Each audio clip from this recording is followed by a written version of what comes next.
Antonio de la Cruz Maracucho fue de los que votaron de PDVSA a punta del pito de Chávez famoso, cosa que engrandece su currículum. Luego terminó trabajando en Pemex, la compañía de petróleos mexicana. Ahora está en Washington, es analista internacional, es columnista y además lo llaman para analizar las diferentes situaciones en algunos de los programas de televisión y radio más importantes de habla castellana y supongo que en inglés también. Ahí no tengo esa información. Bienvenido y gracias por estar con nosotros. Muchas gracias, Napoleón, por tu introducción.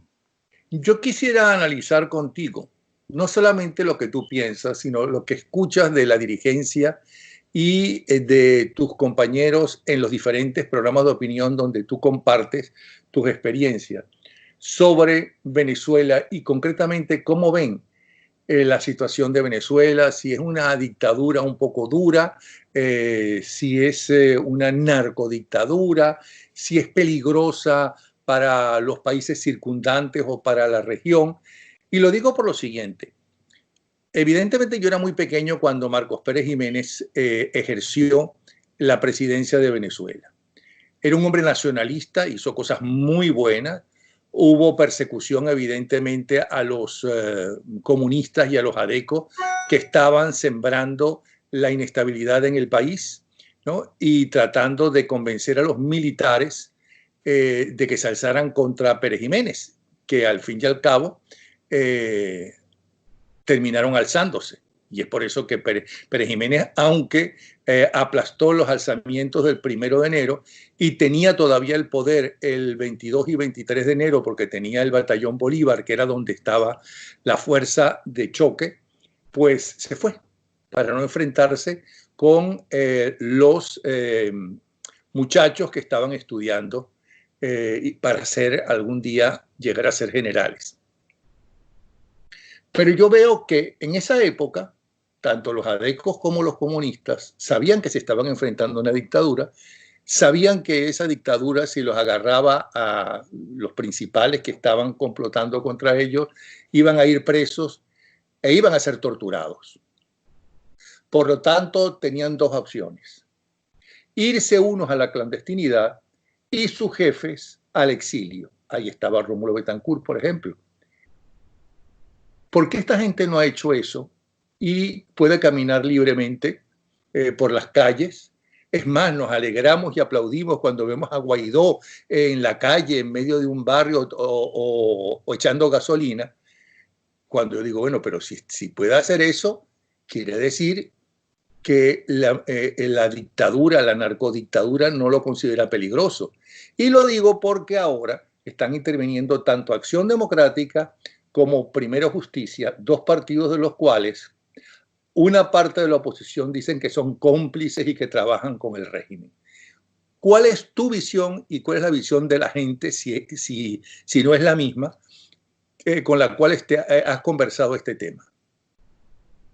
Fíjate, Napoleón, ese hecho que relatas muy bien y que describes muy bien está ubicado en 1955 hasta el 60, ¿verdad? Que básicamente veníamos de la Segunda Guerra Mundial y estamos en Guerra Fría. Entonces, básicamente lo que ocurría era que las dictaduras eran así como tú la describiste. Cuando evolucionamos hacia una democracia. Pero Pérez Jiménez fue hasta el 23 de enero del 58 que se va del país para muchos seguidores todavía hoy en día prematuramente. Ok, por eso. Adelante. Por eso, y se instaura la democracia, ¿verdad? Viene la democracia, y entonces es un país que se mueve, que tiene un periodo de expansión y de crecimiento de la democracia en Venezuela, y que después viene un desgaste de los partidos que hacen que esa democracia surja. Se desgasta Acción Democrática y se desgasta COPEI. Y esa narrativa del desgaste de ellos, señalándolo básicamente de corruptos, es una narrativa que se mantiene en la conciencia colectiva, ¿verdad? ¿Y qué ocurre? Que surge un populista, que es Chávez, que viene a reivindicar y a luchar contra la corrupción, que es básicamente su gran mensaje. Recordemos su eslogan, que le iba a fritar las cabezas a los adecos.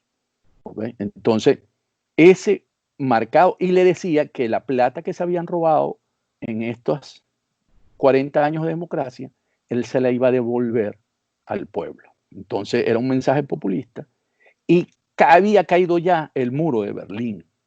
Entonces, vienen relaciones distintas y empiezan básicamente a construirse relaciones en supuestamente que las cosas hay que hacerlas dentro de la democracia. Entonces, cuando Chávez utiliza las elecciones para construir su proyecto político. Entonces, eso está descrito como el autoritarismo competitivo. Es una dictadura en términos de los hechos, pero es competitiva porque permite las elecciones.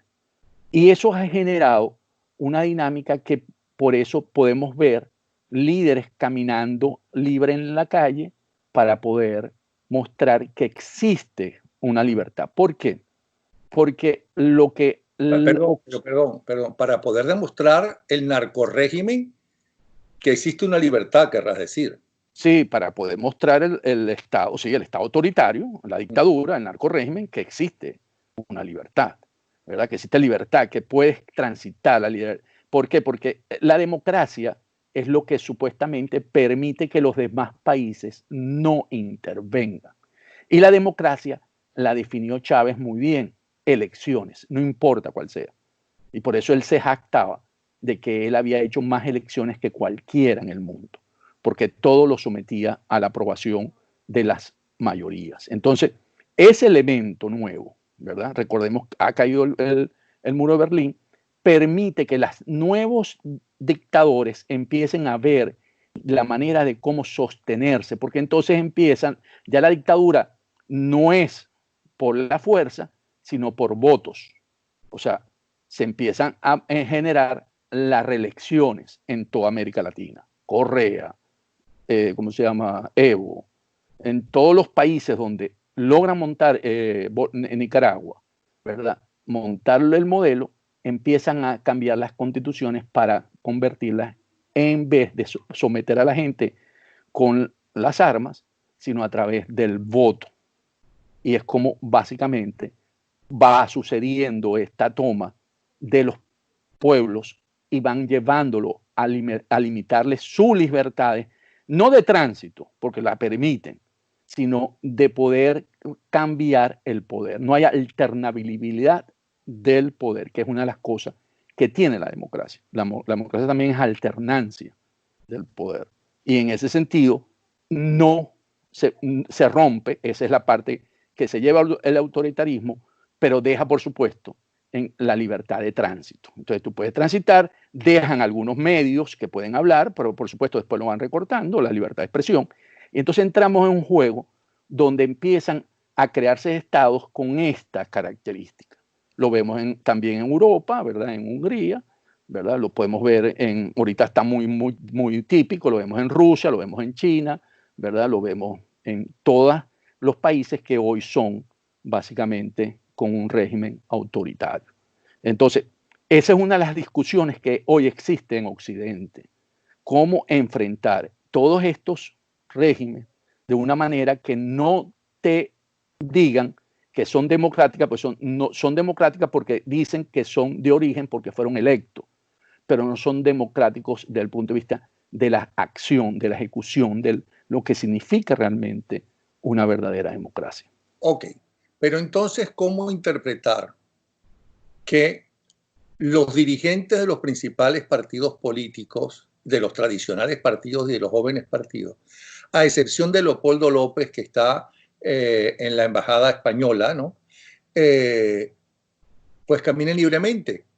Y otros, como María Corina Machado o Antonio Ledesma, por citar dos de los muchos que hay, pero los dos más conocidos, o qué sé yo, por citar dos de los más conocidos, a ella le hayan caído a golpes y la hayan sacado del Congreso, o como se llame ahora la Asamblea Nacional, y al otro se tuvo que escapar de prisión y irse para Europa, irse para el exilio. Mientras que hay tantos militares además presos, ahí estaba Duel y su hijo presos.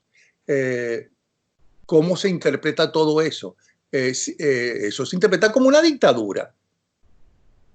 Y entonces es por eso que mucha gente piensa que los que están caminando libremente es porque no afectan para nada a la dictadura, a la narcodictadura, porque es que no es una dictadura como la que lo acusan a Pérez Jiménez. Es una narcodictadura, es una banda de delincuentes. Entonces, ¿cómo se ve internacionalmente y por qué estos muchachos que no han conocido, es verdad, que es una dictadura, sino hasta ahora, porque han crecido en esa etapa que se llama la Cuarta República, pues no buscan el exilio y no se enfrentan al régimen directamente? Es más, los adecos y los comunistas asaltaban cuarteles y comandos policiales para conseguir las armas o buena parte de las armas. ¿Okay? Y además tiraban panfletos, hacían un montón de cosas contra el régimen y estos muchachos no lo hacen o por lo menos no están involucrados abiertamente en esas tomas que se han dado en Venezuela. Ok. El régimen, ¿qué hace? El régimen básicamente lo que logra hacer es que todo lo que la narcodictadura sea una amenaza a su estabilidad va a ser atacado. Y esto es una experiencia que transfiere el Estado cubano, ¿verdad? El Estado cubano se ha sostenido en base a tener aislado lo que son una amenaza para el régimen. ¿A través de qué? De la inteligencia. Entonces, con inteligencia saben escoger los individuos que son una amenaza, entonces los aíslan, los ponen. Los que no representan esa amenaza son los que pueden transitar, porque si los ponen a todos, generan eso que tú estás diciendo, una acción en que empiezan a enfrentarlos en nivel no solamente interno, sino a nivel externo. Si tú pones preso a todos los dirigentes políticos, entonces entra en la categoría que tú describiste, la dictadura tradicional. Perdona, pero me estás dando la imagen de lo que piensa el narcorrégimen, ¿okay? Más el G2 que los ayuda en las cosas, porque yo no creo que todo lo decida el G2. Pero bueno, y que los otros sean, y nosotros los venezolanos, porque esos son venezolanos, seamos unos paguatos, ¿no? Que, decir sí amo, sí amo, sí amo. ¿Ok? Entonces, sí creo, porque he hablado y conozco gente que pertenecía al Partido Comunista, cómo los fanáticos se ciegan, ¿no? Y tienen una visión totalmente diferente, pero no hay que ser comunista para ser un fanático. Pero bueno, y cegarse. Pero, ¿por qué estos muchachos lo hacen? ¿Qué importa? ¿Por qué discuten si hacen un nuevo Tribunal Supremo de Justicia o un nuevo Consejo Nacional Electoral? ¿Qué importa?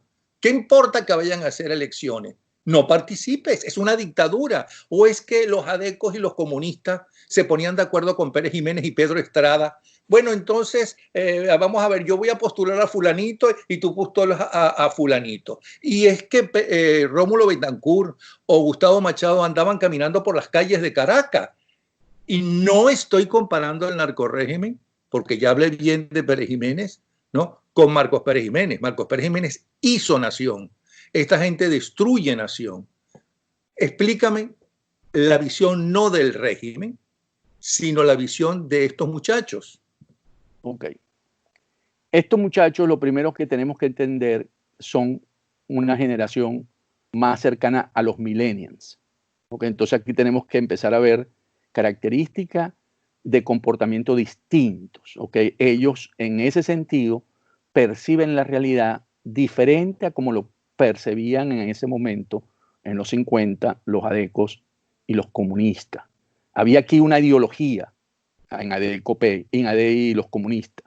Había la lucha por la libertad en términos de ideología, ¿verdad? En términos de un avance de la civilización, de algo mejor para el hombre. En los millennials, ¿verdad? Ese valor no es tan presente, tan fuerte, porque ellos perciben una realidad virtual. Ellos ven el inmediato. En la generación de los 50 había un proyecto de mediano y largo plazo de país. En la generación de los millennials es más de corto plazo, más del ya, de el resuelve, de cómo sobrevivir el día a día, porque todo es una satisfacción inmediata. Entonces, al tener la satisfacción inmediata, no hay proyecto de mediano y largo plazo, porque es la manera como tú puedes resistir, porque si te planteas un proyecto para 3, 4, 5 años, puedes construir, mientras todos quieren hoy, esta generación, de querer alcanzar el objetivo ya. Y esa inmediatez es la que los lleva a tener no una solución permanente en Venezuela, sino que se cambia, es muy táctico, más que estratégico. Todo se ve por la táctica del momento. Y entonces, y eso lo observamos en estos nuevos liderazgos que tú estás hablando, para poder conseguir los objetivos que hay que plantear. Porque si en 20 años no hemos podido terminar de salir de esta dictadura, ¿verdad? Narcodictadura, en la que no podemos negar que en los últimos 2 años hemos tenido el mayor apoyo de un país como la primera potencia para sacarlo, es porque hay algo interno dentro de esa generación, ¿verdad? Que no permite, que han venido aprendiendo además, ¿verdad? Le ha tomado tiempo porque no reconocen tampoco la experiencia de las generaciones anteriores. En eso son también muy de corta visión. Sí, y de corta visión, o sea, no aprovechan esa experiencia de las otras generaciones que pueden enriquecerlo porque ellos tienen que vivir su propia experiencia y consideran, ¿Y ellos consideran, y consideran, por lo tanto, que entonces están en un proceso de aprendizaje y lo podemos ver. Yo lo que estoy observando últimamente, Napoleón, es que lo estoy viendo es ahorita es que están llegando a un punto donde empiezan a entender cómo es mejor enfrentar esa narcodictadura que hace 6 meses y que hace un año, porque le has tomado todo este tiempo de aprendizaje y eso ha sido un tiempo valioso. ¿Okay? Entonces, vemos que no logran anticiparse. ¿En qué sentido? Te doy un ejemplo. Cuando el TCJ, cuando la mesita, como se le llama, introduce ante el TCJ el proyecto de declarar vacío que no, para nombrar el CNE, ¿verdad? La estrategia más favorable para la oposición o para Guaidó en ese momento era lograr que que la comunidad internacional que lo apoya, que no es cualquier cosa, son 59 países y son democracias, ¿verdad? Generaran una matriz de opinión o una narrativa rechazando que no iban a reconocer cualquier acción que surgiera de ahí. Esa era como la acción proactiva, la acción que te permitía seguir generando, porque eso generaba presión hacia adentro, y el mismo TCJ podría reconsiderar, aunque tuviera el mandato, de poder nombrarla. No, actuaron reactivamente, dejaron que se las nombraran, ¿verdad? Y ahora entonces generan la presión internacional para decir que no los reconocen. Y cuando ya te las nombran, las acciones son distintas, porque ya es un hecho cumplido. Y en ese sentido, ¿verdad? Tú dices, ¿cómo dejan que se produzca el hecho? Porque es que esperan hasta el final. Entonces, a eso nada más te lo da, es que no estás viendo el bosque, estás viendo árboles, porque en la discusión interna debiste haber jugado muy aceleradamente y tienes líderes que pueden hacer esa labor. Por ejemplo, un pronunciamiento antes que lo hiciera el TCJ del secretario general de la OEA, que lo hubiera hecho con toda tranquilidad, que lo va a hacer seguro a posteriores, hubiera generado el Departamento de Estado, la Unión Europea, ¿verdad? Entonces, esos elementos que tú ves y dices, ¿por qué no son proactivos, sino que son más reactivos ante los hechos? Entonces es lo que los desgasta y nos ha consumido tiempo Napoleón para poder optar por una solución en Venezuela. Voy a otro ejemplo. Cuando Estados Unidos planteó, el Departamento de Estado, el marco de referencia, ¿verdad?, para la transición en Venezuela hacia una democracia, en ese momento Estados Unidos tenía una gran presión internacional a los aliados de Maduro, ¿verdad?, para que aceptara esta ruta. Entonces la discusión interna fue que eso era lo mismo que había planteado Guaidó cuando se reunió, y que entonces en vez de llamarlo el consejo que le dio el nombre, ahorita no recuerdo, lo llamaron Junta de Transición. Entonces se enredaron en las formas y no lograron captar el mensaje de que en ese momento había que montarse sobre la iniciativa norteamericana, ¿verdad? Porque los Estados Unidos había venido haciendo ya el trabajo con los aliados de Maduro, que esa era la solución, y desarmaba todo el argumento de que Maduro no era una dictadura, que no quería, que quería elecciones, pero que la oposición no quería participar. Entonces tú empiezas a ver esos elementos y tú dices, bueno, aquí hay algo de aprendizaje de esta generación, ¿verdad? También debemos entender que los momentos cambian y las situaciones son distintas, estoy de acuerdo, y uno se adapta. O sea, si hoy son las redes sociales las que tenemos que usar, ¿verdad? Si tú dices, tú hablabas de los panfletos, bueno, hoy son las redes sociales, bueno, entonces serían las redes sociales las que hay que utilizar. Si son, ¿verdad?, las imágenes, eso es lo que hay que utilizar, porque estamos en un momento distinto, ¿de acuerdo? No podemos reproducir, ¿verdad?, aquellas situaciones. Y si las alianzas que en aquel momento se hicieron, como tú dices, entre Acción Democrática y el Partido Comunista, que no eran ideologías que convergían, porque uno era comunista y el otro era socialdemocracia, y en un momento estratégico decidieron converger. Aquí costó converger con el lado que no estaba con Maduro. Siempre se pensó que ese lado había que excluirlo, ¿verdad?, y que solo podíamos lograrlo. Y no se vio o no se ha visto que necesitamos de todos para salir de esta narcodictadura. Aquí ninguno sobra. Ok. No estaban tan alejados los comunistas de los adecos porque ambos venían de la misma raíz, que es el marxismo, tanto Acción Democrática como evidentemente el Partido Comunista.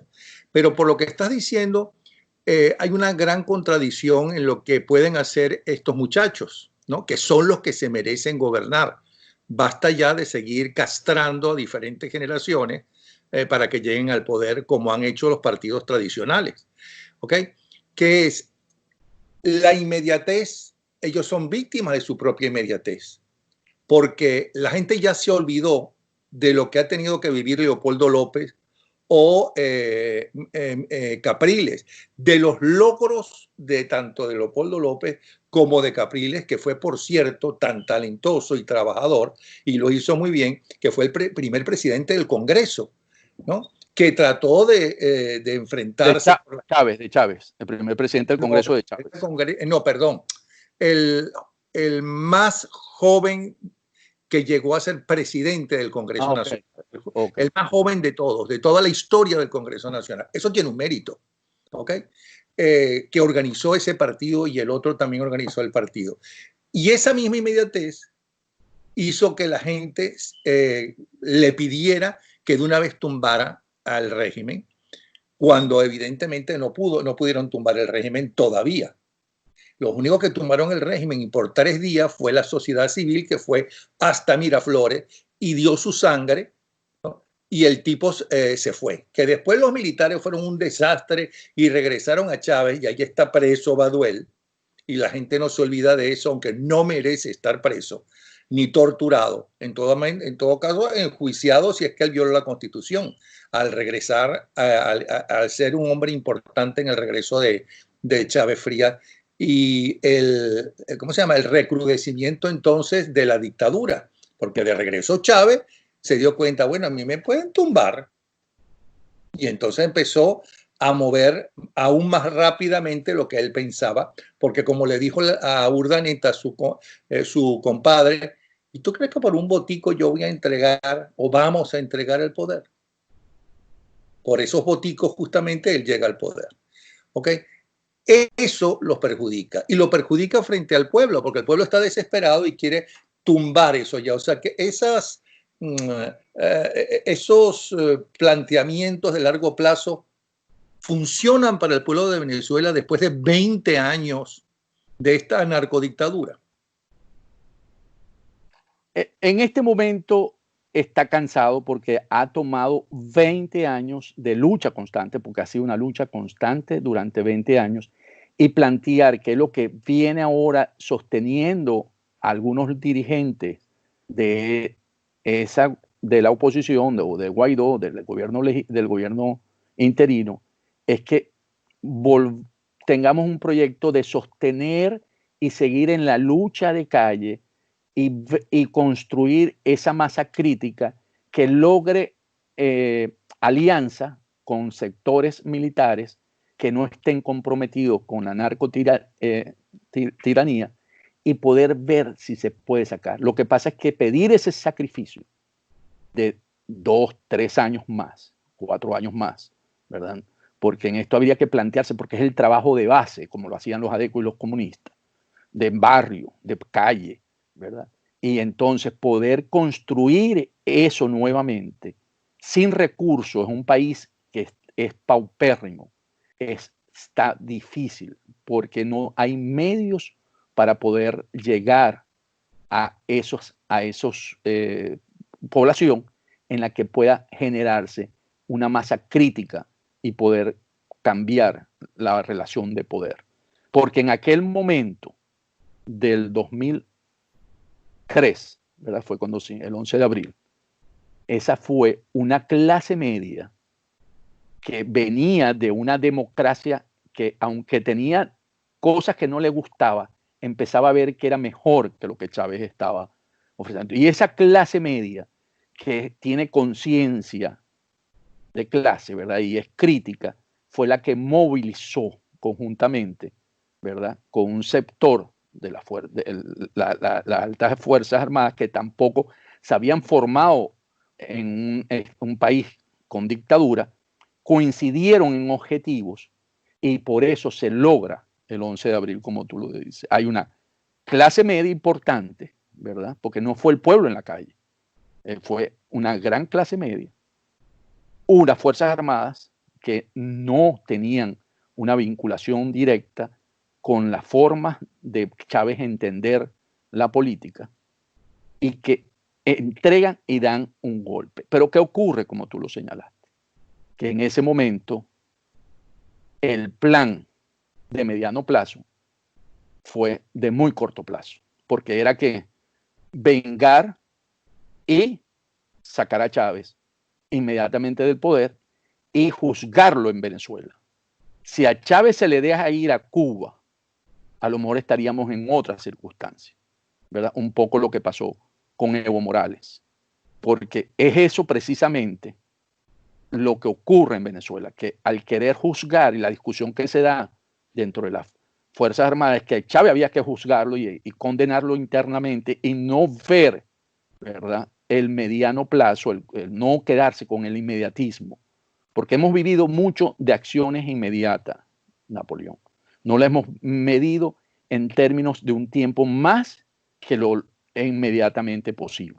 Entonces, si nosotros no cambiamos ese modelo mental de seguir actuando de forma inmediata, va a costar mucho en términos de lo que viene, porque cada vez la narcodictadura te va desgastando más, te va demoliendo más, como lo dijiste en la introducción, en cuanto a quitarle ya los partidos a las figuras que están en un proyecto político distinto de reconstruir la democracia en Venezuela y se lo está entregando a personas que le van a hacer el juego en términos de ser, para decir internacionalmente, de que tienen una oposición. Entonces, en ese sentido, vemos cómo el Maduro empieza a montar su propia oposición y a dejar aislada a la oposición realmente, que significa un cambio para Venezuela. Sí, pero por otro lado, todo esto ha hecho, una vez más, ha demostrado que todo es un cuento, como los famosos diálogos. Se tuvieron que hacer un montón de diálogos para que el mundo entero, primero los venezolanos, que son los primeros afectados y los más informados, porque es de Venezuela el problema. Y luego internacionalmente, que los diálogos lo que hacían era darle largas al régimen, que el régimen no creía en acuerdos, que la única vez que firmó un acuerdo, que fueron famosos diálogos en el Vaticano, firmadito por ellos y por la oposición, los que incumplieron a todos y cada uno de los acuerdos fueron el narcorrégimen. Eso costó. Eso costó. Pero ahora, con esta cosa, se está demostrando que quieren desmantelar los partidos políticos. Lo lógico entonces sería, digo yo, que no soy político y ellos sí, ¿okay? Y lo digo a favor de ser político, no estoy criticándolo, es, bueno, me voy a la clandestinidad, tengo mi partido en la clandestinidad como fueron los adecos y los comunistas y también en un momento los URDistas, ¿no? Y creo que hasta los copellanos se fueron al final a la clandestinidad, creo, no estoy muy seguro. Entonces, me voy a la clandestinidad y desde allí, con muchachos exiliados, escondidos en el país, empiezo a enfrentarme, ¿no?, de verdad a la narcodictadura. Pero mientras esté en Venezuela, si no les afecta para nada, ¿no?, pueden hacer lo que están haciendo ahora. Bueno, yo los utilizo, ahí los dejo, que para que el mundo crea, miren, aquí están ejerciendo libremente sus cosas. No, cuando los metemos presos y se hacen algunos problemas. Ustedes saben que estos cuerpos de seguridad en todas partes, hay uno que otro que se alza. Miren lo que acaba de pasar en Estados Unidos con estos policías que mataron a este muchacho negro, ¿no? Hasta en Estados Unidos sucede. A nosotros también nos sucede, además nosotros somos tercermundistas y se hacen las víctimas. Lo lógico entonces es que de verdad empiecen a enfrentarse y que no le permitan al régimen seguir ese juego. Digo yo, a lo mejor estoy totalmente equivocado, por eso lo planteo para que me digas cuál es tu análisis de eso. Fíjate, aquí entramos en una cuestión que se llama la construcción de narrativas, que es otra parte del siglo XXI, le pertenece a ello. Las guerras se ganan hoy con narrativas. Tú construyes narrativas y eso forma parte de la guerra asimétrica. Después de la experiencia de la caída del muro de Berlín, en la que se decía que la democracia iban a ser las únicas y el fin de la historia, si recordamos, de Fukuyama. Entonces vienen y empiezan a surgir, ¿verdad?, luchas y empiezan a construirse narrativa. Entonces, ¿cuál es la narrativa esa que tú acabas de describir? El mundo es como es actualmente, donde ocurren represiones no solamente en los países dictatoriales, sino en los países democráticos. Y entonces, esa narrativa permea y te permite hacer validar un modelo como el venezolano. Y entonces, y por eso ellos tienen esos elementos, estoy hablando de la narcodictadura, para poder seguir con su narrativa. ¿Qué narrativa quieren construir ellos? Que hay una oposición que tiene los símbolos de los partidos supuestamente de la oposición venezolana que están compitiendo en una elección parlamentaria y que por lo tanto es el juego de la democracia. Esa es la narrativa que quieren construir para poder validarle a sus aliados, China, Rusia, ¿verdad?, Irán. Bueno, Irán no es, pero China y Rusia sí son muy importantes en términos del juego político, geopolítico internacional. Entonces, ¿qué ocurre? Entonces vamos a ver a el otro sector, a los que pierden ser los representantes de esos partidos, que les toca construir, lo que tú dices, una lucha donde ellos tienen que fortalecer, porque si ellos son el partido realmente, las filas de esos partidos deben seguir a estos dirigentes, ¿verdad?, a los que se quedaron sin las siglas. ¿Por qué? Porque entonces tiene que empezar una lucha, Napoleón, desde ese sector que empiece a rechazar al que traicionó. Entonces hay que construir una narrativa. El que traicionó debe ser rechazado y debe ser excluido.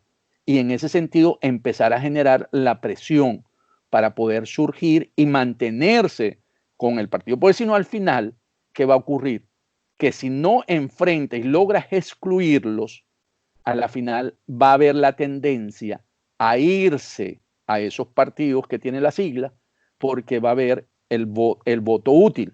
Y con tanta necesidad empiezo a quitarte las bases que te sostienen a ti como liderazgo y vas a ser un líder sin más atrás. Entonces te vas a quedar con las manos vacías. En ese sentido, ¿verdad?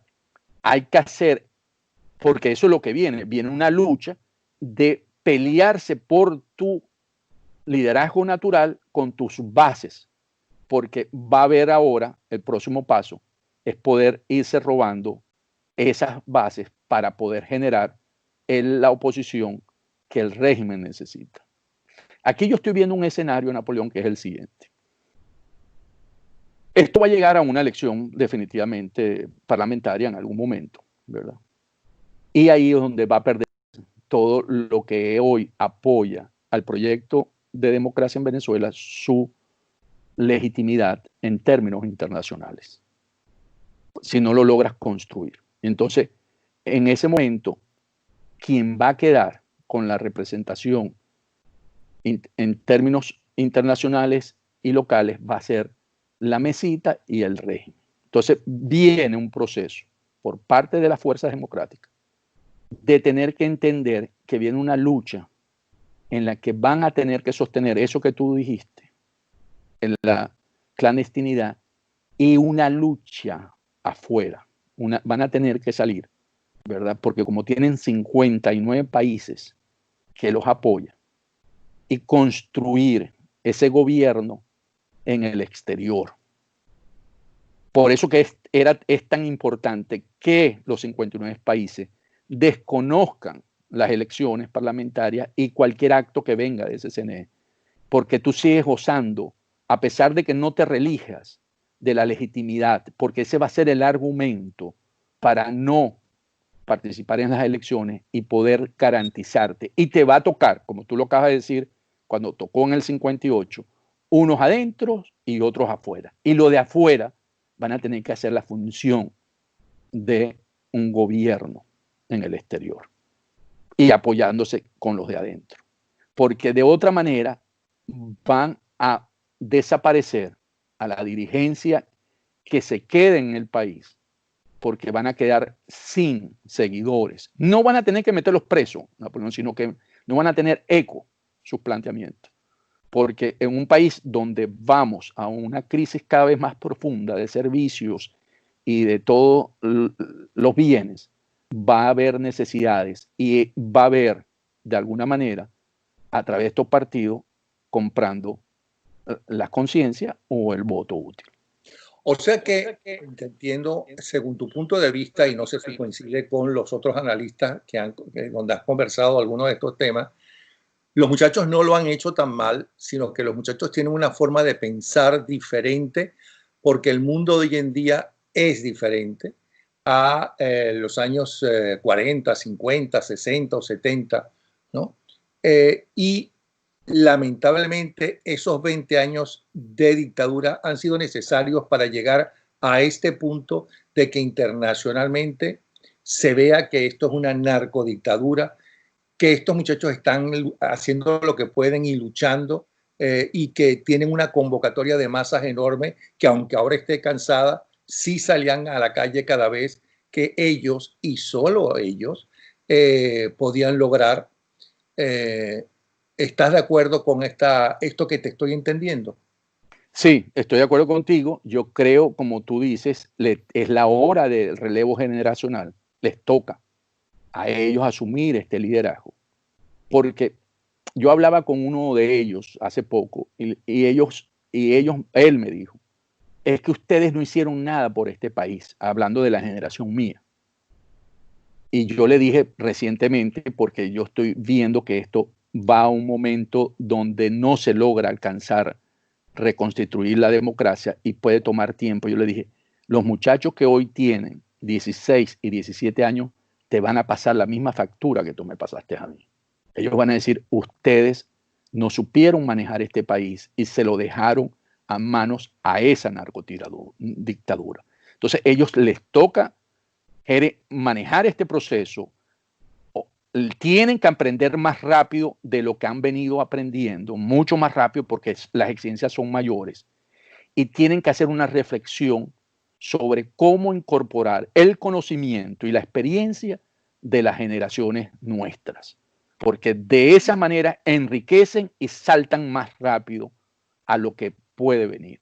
Entonces yo creo que aquí hay que replantear la situación y reagruparse, que lo veo bien, lo estoy viendo, Napoleón. Yo creo que ellos han venido un proceso de reflexión, empezar a generar una serie de ciclos con gente. La primera que escuché fue con el expresidente español Felipe González. Mañana hay una con el presidente Oscar Arias, donde lo que yo veo es que se están educando y están tratando, pero no lo ven por los venezolanos, ¿verdad? La experiencia no, sino por expresidentes. Está bien, eso es válido. Si son los expresidentes los que ellos les prestan el oído, excelente. Pero están incorporando elementos que le están permitiendo entender la lucha política de la manera como debe ser, como tú lo dices. Es una lucha de día a día con las masas, con la gente, ¿verdad? Y construyendo, pateando calle y construyendo unión entre líder y pueblo. No es el Facebook, no es redes sociales, no es solamente eso hay que usarlo. Porque esos son los panfletos de hoy en día, pero hoy en día son más fuertes que los panfletos de antes porque llegan a mucha más gente. Mucha más gente, pero tienes que también crear la conexión directa, ¿verdad? De hombre, líder, seguidor, porque es la manera como tú puedes en un momento determinado generar, ¿verdad?, esa convocatoria. Aunque también se puede con las redes sociales que se llaman hoy los influencers. Los influencers, cuando convocan grandes mayorías. Entonces, también eso se puede hacer a través de eso, pero hay que crear esas conexiones emocionales, pues en la política la conexión es emocional, no es racional. Entonces tienes que generar esa conexión emocional con esos seguidores para poder generar un proceso de cambio y masa crítica en Venezuela. Ahora, entiendo, ya que no tocaste el tema, es que en el mundo actual, a pesar de que sí ha habido intervenciones muy esporádicas y ni remotamente en la cantidad de antes, una intervención militar no es la salida o es imposible o no se puede entender, a pesar de que la gente está desesperada y buena parte de ella lo que quiere es una intervención militar. Hoy en día, ¿verdad? Las intervenciones, así como en el siglo, el siglo pasado, en 1950 y 60, eran comunes, como tú lo dices, ¿verdad? Cuando no era, como era la Guerra Fría, y tú jugabas con Rusia o la Unión Soviética, y le pasó a Allende, para poner el caso más obvio, ¿verdad? Que empezó a mostrar una tendencia a alinearse con el bloque soviético, tuvo un golpe de Estado, y eso pasó mucho en América Latina. Entonces, esa práctica hoy en día no es posible, no es fácil. Hoy las invasiones se hacen por causas de asesinatos masivos, ¿cómo se llama? De cuando tú matas grandes poblaciones, asesinas grandes poblaciones. Entonces, si en Venezuela se llega a producir un proceso en la que hay un enfrentamiento y hay una masacre de la población civil desarmada, ¿verdad? Eso genera internacionalmente una reacción y podría provocar una intervención si tiene los elementos adecuados internacionalmente. Por eso digo, es una combinación interna y externa. Si tú tienes los elementos internacionales bien colocados, tú puedes, y vas generando la narrativa, se genera un momento y hay una masacre por parte de la dictadura, tú puedes generar ese momento para una posible intervención. Porque entonces, eso es importante. Está claro, sí. Pero entonces tú consideras que los pasos que ha dado Trump a favor de la democracia venezolana han sido los correctos, es decir, no solamente por la parte económica y las sanciones, sino también presionando a diferentes países, ¿no? Ya que ellos son primera potencia mundial y que todos los países, incluyendo sus enemigos, los rusos y los chinos, necesitan del mercado norteamericano y de acuerdos con Norteamérica sea el gobierno que sea demócrata o republicano, ¿consideras que la posición que ha tenido hasta ahora Trump es la correcta para este siglo XXI? Para Venezuela es 100%, es la correcta. Porque, ¿qué dijo él? Yo voy a asfixiar la finanza de esa narcotiranía. Y él llamó la política esa de máxima presión y la ha aplicado Napoleón. Y así como esa generación le ha tocado aprender, en la administración Trump le ha tocado aprender también cómo lidiar con esa narcodictadura. Porque todo lo que ha mostrado, la resistencia que ha mostrado con las alianzas, con Rosneft, ¿verdad? Que fue el que le puso, porque se pensó en un primer momento que trancando a PDVSA, sancionándola, se les quitaba el oxígeno financiero, ¿verdad? Y resulta que lo bypaseaban las sanciones hasta que se dieron cuenta un año después, ¿verdad? Cuando evaluaron y dieron, es con Rosneft y es con este y es con este, y ahora sí le metieron y le trancaron todo. Ninguno quiere ir a Venezuela a cargar petróleo ni a llevar combustible.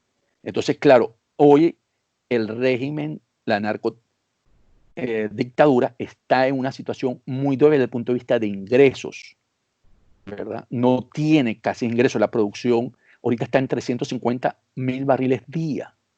El mes pasado produjo 570.000 barriles día según la OPEP. Y según ellos mismos, lo reconoció el mismo ministerio. Acaban de salir publicadas hoy por la OPEP. Ingresaron el mes pasado 30 millones de dólares a las cajas por las exportaciones a las cajas del Banco Central. Entonces, si tú ves, lo ha ido arrinconando, pero ¿qué es lo que quiere Trump? Trump lo que quiere básicamente es que llevar a la dictadura a un proceso donde acepte que no es el modelo y quebrarlo y poder lograr una transición para ir a una elección. Eso no lo han podido lograr todavía. Pero si esto lo hubiéramos... ¿Qué es lo que anunció el día de su juramentación Guaidó? Los 3 puntos en el orden en que hay que hacerlo. Entonces, correcto. Entonces, si esto que estoy hablando ahorita hubiese sido a marzo, abril del año pasado, yo creo que hoy estaríamos viendo un escenario distinto, porque esta mecha, como decimos en Venezuela, no la aguanta ese régimen.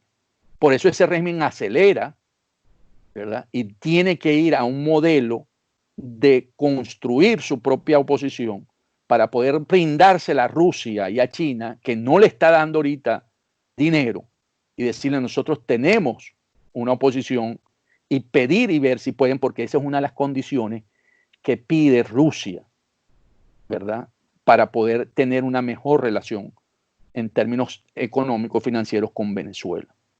Entonces, sí, por eso ellos arremeten fuertemente, porque se dieron cuenta que no, esta mecha no la aguantan, Napoleón, no la aguantan. Y le va a costar sostenerse.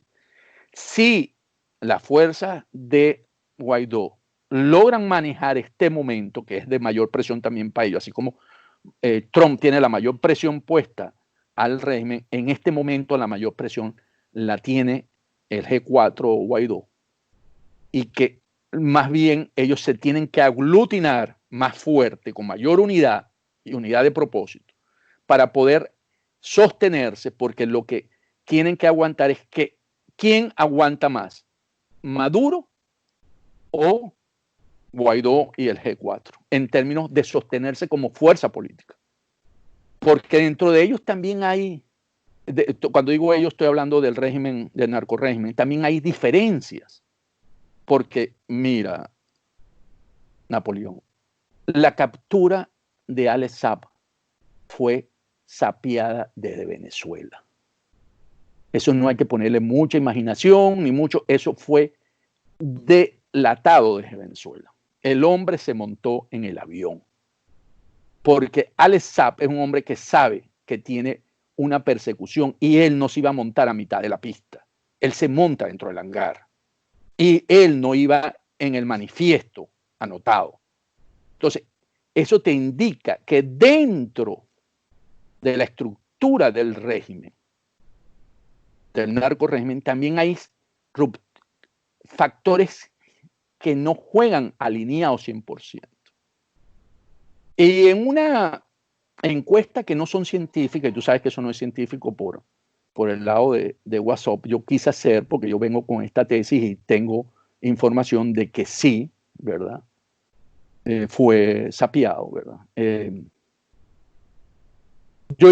Yo puse 4 personas que podrían ser los que pudieran ser. Por supuesto, Tarek lo tenía que meter, salió muy bajo. Maduro, muy bajo, 2-3%. ¿Cómo se llama? Diosdado Cabello sacó el 58% y Padrino López el 37%. Entonces, estos son tendencias. Esto es como cuando tú juegas, ¿verdad? Quiero ser millonario y tú consultas. Y no, ya va, voy ahí porque hay un elemento importante que tienes que... Entonces, ¿qué pasa? ¿Por qué Diosdado aparece? Porque Diosdado, la gente conoce que le pusieron preso a Franklin Durán, que es un hombre de él, y eso le acabó la narrativa de la invasión a Venezuela, cuando Gordillo voló en el avión de Franklin Durán y está preso, como tú lo sabes, en el helicoide. Entonces, ahí hay una factura que Diosdado le guarda. Además, Diosdado le guarda la factura de que con el negocio del petróleo, de la gasolina, se lo dio el PSV administrado a través de Tarek el Alzheimer. Se lo empieza a quitar a él también. Y PDVSA, que lo tenía a través del general Quevedo, se lo quita también. Entonces, otra vez, dentro de ese mundo de lucha entre mafias, este es un golpe, porque todo el mundo conoce que Alex Saab es un golpe a Maduro. Entonces, pareciese, dentro de una teoría conspirativa, y la podemos llamar así, de que lo que podríamos estar viendo en este momento es que la lucha, la sacada de Guaidó y del G4 podría estar dando espacio a un régimen, a un gobierno donde pueda salir Maduro y entrar un grupo alrededor del 4F. Es lo que estoy viendo en este momento. Una cosa, la pregunta sería, ¿quién gana y quién pierde? Es que Diosdado Cabello ya ha dicho que ganaba, una venganza, por citar a Diosdado Cabello. Pero ¿qué pierde si llega este hombre Saab a los Estados Unidos, es interrogado y llega a un acuerdo? Pierde es Maduro y el grupo de la mafia de Cilia Flores y de los árabes, o sea, podríamos hablar de Tarek. No pierde Diosdado. Diosdado es el que pierde menos, porque Diosdado tiene su propia estructura financiera. Recordemos que cuando Diosdado, el hermano de él, manejaba CENIAT, ¿verdad? José David, ellos tenían, y de alguna manera con PDVSA, ellos manejaban todo el lavado de dinero, ¿verdad? Lo hacían, y recordemos que de eso hay testimonio, de que llegaban las cavas, los blindados, perdón, con dólares al ministerio ya para hacerlo. Y entonces él no necesita de la estructura financiera de SAP para el lavado del dinero y el control de dinero. ¿Y qué gana y qué pierde Padrino si llega a los Estados Unidos y empieza a llegar a un acuerdo con la justicia norteamericana y empieza a decir lo que sabe? Si vemos a Padrino colaborando con la justicia, Padrino no tiene precio primero, su cabeza. Entonces, él puede dar todos los elementos de las conexiones con los grupos islámicos, ¿verdad? Él puede todo el manejo del oro en la que él no está. Padrino no está en el negocio del oro, ¿verdad? Él tiene otros negocios, pero no el del oro. Y entonces él puede contar todas las conexiones que existen con esos sectores. Además, aquí hay un elemento interesante para Padrino, que Padrino siempre ha sido visto bueno por Rusia. Rusia siempre ha considerado a Padrino como un hombre de mayor confianza que Maduro. Lo ven mucho más potable, mucho más gerenciable, es mucho más. Por eso que cuando se planteó el esquema de la transición de Estados Unidos, Estados Unidos dijo que respetaba y dejaba intacta la estructura militar, no solamente porque garantiza el orden interno, sino porque Padrino es potable para Rusia. Es un hombre que puede ser en un momento de una negociación ocupar un puesto. Y en el caso de Tarek El Aissami, ¿qué gana y qué pierde con Saab llegando a acuerdos con la justicia norteamericana? Tarek está muy desfavorecido porque Tarek está vinculado con el terrorismo. Acordémonos siempre de que él ha apoyado las iniciativas islámicas cuando entregó los pasaportes y él está vinculado con las redes de Hamas, ¿verdad? Y Hezbollah. Y entonces, en ese sentido, Tarek no tiene mañana. Tarek es uno de los que va a seguir avanzando en esa alianza, ¿verdad?, con el mundo islámico, porque él sabe que para él no hay mañana. Para él es muy difícil, porque ese es uno de los elementos que también permiten que sucedan guerras, que ocurra una invasión. Si hay elementos que confirmen y hagan realidad de que hay terrorismo y por lo tanto es una amenaza para la seguridad de los Estados Unidos. Ese es otro elemento que permite una invasión. Entonces, en Tarek...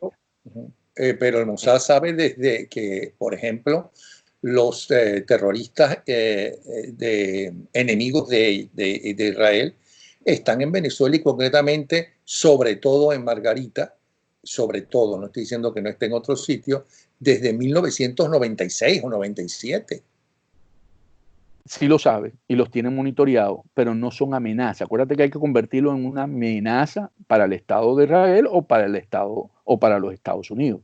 Entonces, mientras ellos estén ahí en negocio, ¿verdad?, lavando dinero, eso sí, exportan armas, ¿verdad?, le entregan, entonces ahí sí son una amenaza. O sea, si ellos se convierten en receptores de dinero para comprar armas y colocarlas allá, entonces en ese momento se convierten en una amenaza. Mientras sean lavados y trancar, eso no genera una respuesta. Por cierto, que los que más acusan y más desprecian de la boquita para afuera el capitalismo, ¿no?, son los grandes negociantes y vagabundos del capitalismo. Eso no quiere decir que no haya otro, pero el dinero, ¿no?, unió a dos fuerzas que en el resto del mundo están enfrentadas de terrorismo radical del Oriente. ¿Cómo se llama? El desarrollo que ha tenido China es porque tiene el peor capitalismo, que es el capitalismo salvaje. Estos narcoterroristas venezolanos han robado como nadie en la historia de Venezuela y no sé si de Latinoamérica. Entonces, es tan obvio que todo lo que dicen, pero con eso engañan a la gente, a mucha gente, es todo lo contrario a lo que hacen. Lo digo porque el principio de tu conversación de lo que ofrecía Chávez, que Chávez, eso que acusaba a los adecos, copellanos, masistas, etcétera, todas esas acusaciones él las multiplicó, ¿no?, y es infinitamente peor que cualquier otro que ha vivido Venezuela. Entonces, aparte de estos dos, porque de los cuatro obviamente pusiste a dos que obviamente no ganan nada, sino que pierden con las declaraciones de esas posibles declaraciones, porque parece sí que pueden extraditarlo, que haya acuerdo de extradición, que al principio se decía que no, entre la Costa Verde y los Estados Unidos. Aparte y fundamentalmente de Diosdado Cabello, ¿qué otro elemento de la narcodictadura puede ganar con lo que pueda decir Saab?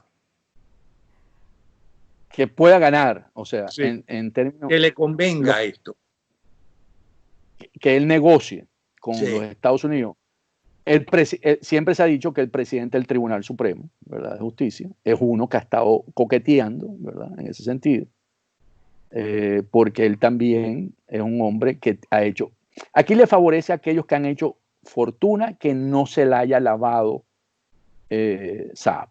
O sea, todos los que tengan fortuna, que se hayan robado del erario del país, sin que SAP se las haya tenido que lavar, salen favorecidos. Entonces, aquí es fácil. O sea, se pondrán de un lado los que dicen, yo no tengo nada que ver con ese señor no me hizo ningún trabajo a mí. Y esos pueden salir favorecidos porque pueden en un momento negociar con los Estados Unidos. Porque para los venezolanos, aparte de que se haga justicia, lamentablemente fuera de Venezuela y no dentro, porque no hay justicia en el país, ¿qué gana el país si empieza a hablar en la justicia norteamericana? Aparte de debilitar el régimen, pero hasta ahora el régimen debilitado sigue allí. Ok, aquí a quien debilita más, como lo dijimos inicialmente, es a Nicolás Maduro. Entonces Nicolás Maduro empieza a ser una persona que hay que empezar a ver cómo salir de él para poder sostener el régimen, porque ya no va a haber razones ni para Rusia, ni para China, ¿verdad? Para poder seguir con el discurso de que es que los Estados Unidos no le gusta el régimen de Maduro, porque al mostrar las pruebas, y tú sabes que aquí una vez que el juicio se dé, eso son pruebas públicas, ¿verdad? Tú puedes consultarla.